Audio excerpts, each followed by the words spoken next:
మతం పేరుతో భారతదేశాన్ని ముక్కలుగా చేసింది ఎవరు? జిన్నా అంటే ఒక ముస్లిం. రామ మందిరాన్ని పగలగొట్టి మసీదు నిర్మించింది బాబర్ అంటే ఒక ముస్లిం. గురుతేజ్ బహదూర్ తల నరికిన వాడు ఔరంగజేబ్ ఒక ముస్లిం. కాశ్మీర్ లో పండిట్ల హిందువుల నరమేధం చేసిన ప్రతి ఉగ్రవాది ముస్లిం. ముంబైలో బాంబు పేలులకు పాల్పడిన వ్యక్తి దావూద్ ఒక ముస్లిం. భారత పార్లమెంటుపై దాడి చేసిన అఫ్జల్ ఒక ముస్లిం. గోధ్రాలో కరసేవకులను సజీవ దహనం చేసిన ప్రతి జిహాదీ ముస్లిం. 26/11 హిందువులను తూటాలతో కాల్చి చంపింది ఎవరు?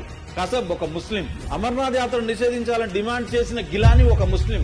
15 నిమిషాలు పోలీసులు పక్కకు తప్పకుంటే 100 కోట్ల మంది హిందువులు నరికివేస్తానని బహిరంగంగా శబ్దం చేసిన ఓవైసీ ఒక ముస్లిం.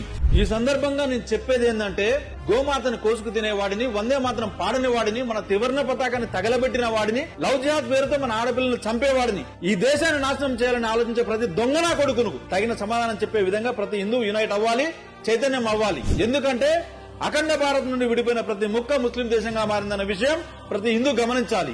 ఆ ముస్లిం దేశాల్లో హిందువులు కనీసం బ్రతికే పరిస్థితి లేదు. మనలో చైతన్యం, ఐకమత్యం రాకపోతే కాశ్మీర్ లో, బెంగాల్లో లాగా దేశం మొత్తం ప్రాణాలు అరిచేతిలో పెట్టుకుని పరిగెత్తాలి. పరిగెత్తే రోజు వస్తుంది.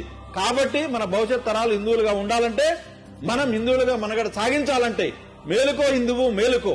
ఈ వీడియో కనీసం 10 మందికైనా పంపించండి. హిందువుల్ని ఏకం చేయండి. జై శ్రీరామ్, భారత్ మాతాకి జై.